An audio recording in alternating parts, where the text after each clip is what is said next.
Before we start today's assembly, please can I ask you to do the following. I would like you to take out your iPad if you're in year 7 to 11, or whichever device it is that you use where you sync your track and trace. We are going to do an exercise during this whole school assembly, which we will do every single week from now on, to sync your devices to your track and trace wristband so that we have the best possible information. For you to do that, all you need to do, open your computer, laptop, iPad, click on the Shield app, put your wristband right next to it, and enjoy the assembly. Thank you.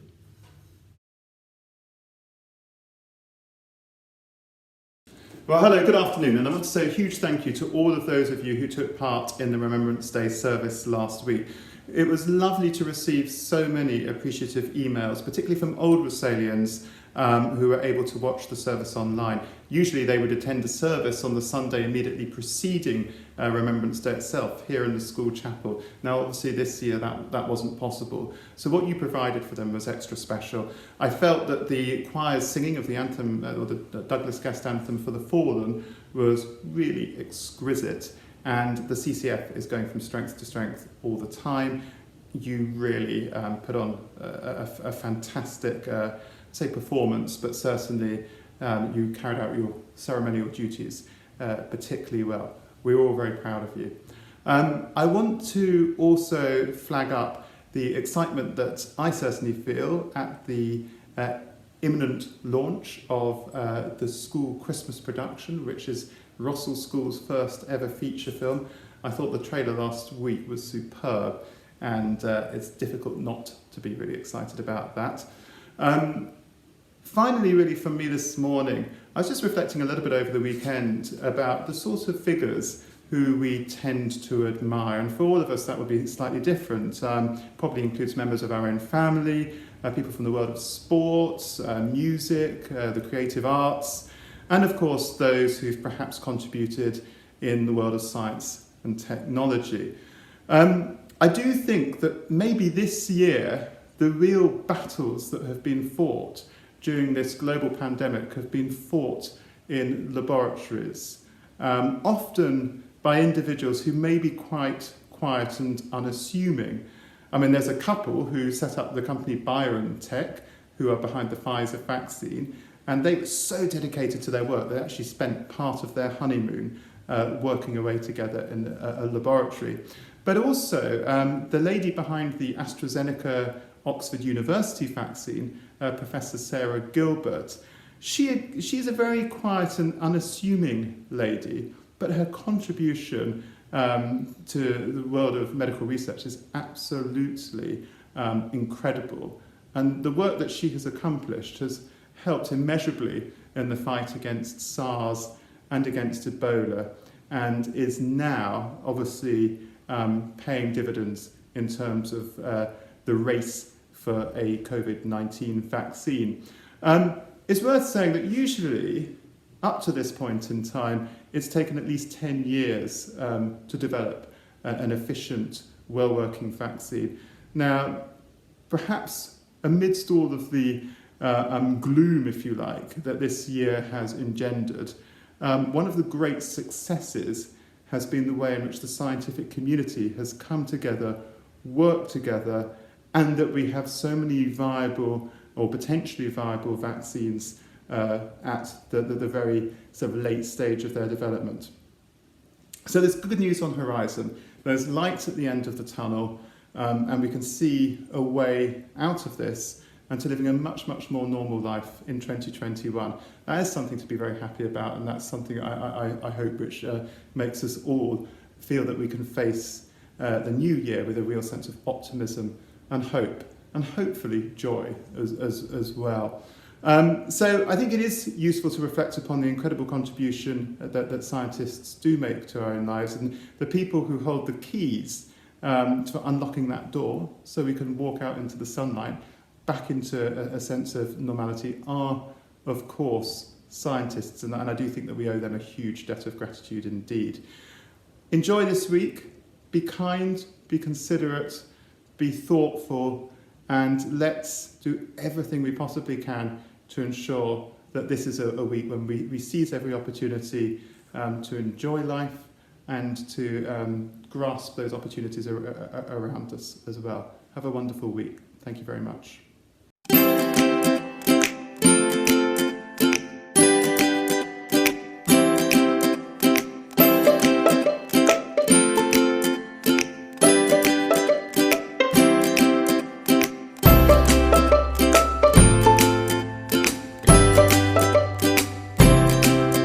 What have you done today that made someone's day? We went around and put up posters with a motivational quote. I baked cookies for the caretakers. I baked cookies with the people from Rose. These cookies were given to our housekeepers to thank them. And I also introduced people who are usually left out in our house to the new people. The girls and I did a lot of things. For example, we wrote kindness quotes onto the mirrors that in the morning the girls will see motivational quotes. Well, I did some of the girls' house in their hair this morning so they felt good about themselves, and then I just made sure that I smiled at everybody to make their day a little bit happier. I gave someone a compliment because I really liked their outfit. I gave some presents to my friends and I was nice to them that day. We delivered sweets to all the houses. Why do you think Kindness Day is important? It's important to show the people in your life that you love them, and I think a day commemorating that is very nice. Well, I think Kindness Day is not only there so you can be kind to someone just once a year. I think it's really important because it raises awareness of how kindness can affect people and how it's very, very essential for our life. Kindness Day is important to show people you love affection. I think Kindness Day is an important reminder to remind ourselves to be kind to everyone, to our planet and to humans. I think it's important because at the moment mental health is at an all-time low because of COVID, so it's important just to remind people of all the joys in life. I think it's important to spread love and positivity to people around you. Because you never know what someone's actually going through in their private life and that might change their day. I think Kindness Day is really important because kindness can make a really big deal in someone's life. Because when you give love, you then receive it.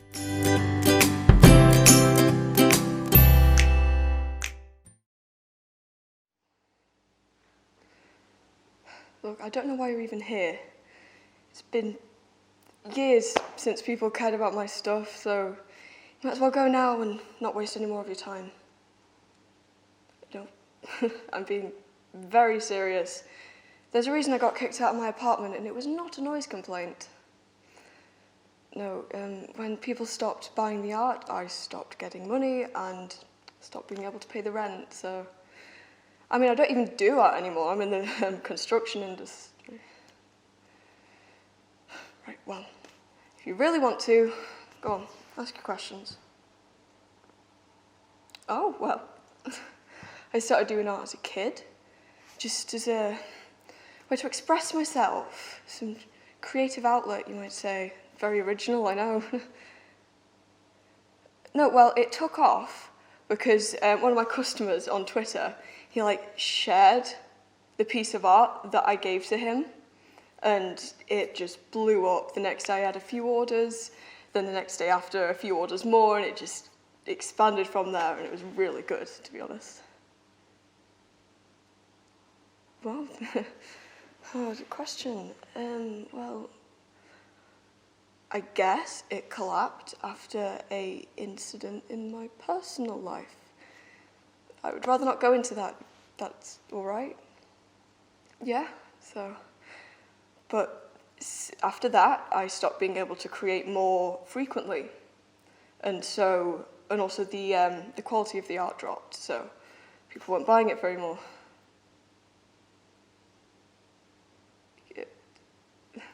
How do you know that? No, who told you? Right, well, can you please leave? No, please leave now. What happens in my personal life is between me and my family. Not any of you. Take your cameras and leave. I will call the police. Please leave my house. Whether it's the poetry competition or your involvement with the school farm, whether it's your use of the sports facilities or your involvement in the very many activities that are taking place, it's so wonderful to see you making the most of your time here at school. Today I want to focus on the topic of generosity, and during the course of this assembly you'll be able to enjoy our fantastic performance from one of our winners of the Poetry Please competition. Congratulations, Kizzy Griffiths. So without further ado, we'll get on to the Academic and Kindness Awards. And before I go into detail as to who won, I really want to make the point that this week, more than any other week up until now, I have had the most interesting, diverse and heartwarming nominations. Pupils nominating pupils, staff nominating pupils. And for me, the big thing about that is that we are all noticing good in each other, and I'll be talking about that a little bit later. Our awards this week go to Rex Mystery and Purita. Now, Rex has been nominated for both the Academic and Kindness Award, and on this occasion, we award him the Academic Award. The reason for that is that you will have seen Rex playing the last post in the recent Remembrance Day service. Rex is only in Year 7, but nevertheless, having been asked to prepare and play this piece, and despite the fact that he was very nervous about doing it, he absolutely gave it his all, and he represented the school in what he did, and he did it with such pride and such commitment to do the best job possible that he is an example to us all. Purita was nominated by a friend of hers, and she said, "I would like to nominate Rita for the Kindness Award. Rita is one of the most heartful people I have ever met. It's the first time for both of us to live away from home for such a long time, and there are many new things and difficulties to overcome. But she does not complain or get sad, even when I do, even though I am 4 years older than her. Even when she is tired or her day was not the best, she still finds the energy to cheer others up and comfort them. She cares equally for all people. The best thing and the thing I respect the most about her and her kindness is that her actions are never fake and her care for others comes from her heart. Although she is only in Year 9, she is very mature, which makes her more aware of others' feelings and therefore a very considerate and thoughtful person. Rita has proven to me countless times in these few months that you should treat others how you would like to be treated. I truly appreciate her kindness and I wish it could be rewarded, which is why I'm nominating her. Rita, what a wonderful thing for somebody to write about you, and what a wonderful way to describe you as well. Thank you so much for being such a kind, thoughtful and giving person. This leads me nicely onto the idea of generosity, which is what I promised to talk to you about today. Looking up the definition for what generosity is, it's the quality of being kind. And my addition to that is that it's the willingness to share things that are valuable and of value to you. Now, when we talk about generosity, and certainly when we teach young children about generosity, we talk about you need to share your toys, you need to make sure that you include others when you're playing with them. The idea of generosity starts from the moment that a young child starts to interact with other people around them. We teach it as a fundamental quality of being a human being. Generosity is often seen as something where we, as adults or as grown-ups, give something away. Often we think of it as possessions. So I know that, for example, Kizzy Griffiths has been involved in encouraging others to contribute to the shoebox appeal. But also I know that Mr. Bradley has been asking people to donate food. Sometimes generosity is seen as the giving of money, for example, to charity, so that those who don't have much can be given access to sort of the facilities that they might need, to water, to care, to sort of shelter, whatever it happens to be. For me, generosity is also about the generosity of time. The idea that even when we're busy, but somebody needs us, somebody needs our help and our support, we give them time. Now, time doesn't cost anything, and it feels like it's precious, particularly I think as you get older, time can start to feel very precious. But actually, that is why giving of your time is something that is so good to do. The time that you give to somebody to listen to their problems, or even if they're not telling you their problems, even if they're just talking, taking the time to really hear what they're saying, and sometimes to react and to be able to consider that perhaps things are not quite as they should be. That generosity of time means that somebody somewhere will end up being better off for the fact that you took the time to listen to them and took the time to think about them as well. Finally, in terms of generosity, I think that it's always really important, but one that is not quite so common when we talk about people being generous, and that's the generosity of spirit. For me, that's the idea that no matter what the situation, you always try to see things from somebody else's perspective. We are all living our own lives, and everything that we see, everything that we hear, everything that we read, we do that within the context of who we are and our own experiences. And that can be really limiting in terms of our understanding of others. So when we talk about generosity of spirit, what I really mean is the idea that sometimes you have to put yourself in somebody else's shoes. What I mean by that is that you have to appreciate that actually somebody else's life, somebody else's circumstances, somebody else's day even could have been so vastly different to yours, that actually the way that they're feeling, the way that they're behaving, the things that they're saying, the things that they're finding difficult, that those things are genuinely difficult for them because of the context within which their day or their life or their year has evolved. At the moment, it's particularly important to have that generosity of spirit. And that means that actually in everything that we do, everything that we say, but also when we interpret other people's actions, we interpret them within the context of what that person is experiencing, not what we're experiencing. And we're all guilty of doing that. We're all guilty when somebody tells you something to take it personally because you hear it as a criticism of you or as a slight against who you are. But actually sometimes the person talking is talking about themselves from their own context and they're not making any judgment on you at all. Acts of kindness and generosity, in my opinion, not only help others, which is kind of why we do it, but are also an incredible way of raising your own sense of self-esteem and self-worth, which is why it is something that we teach from the moment that you start to socialise as a baby and a child. I really want you to remember that this week, and I wish you a wonderful, wonderful week. Autumn by Joe Mitchell.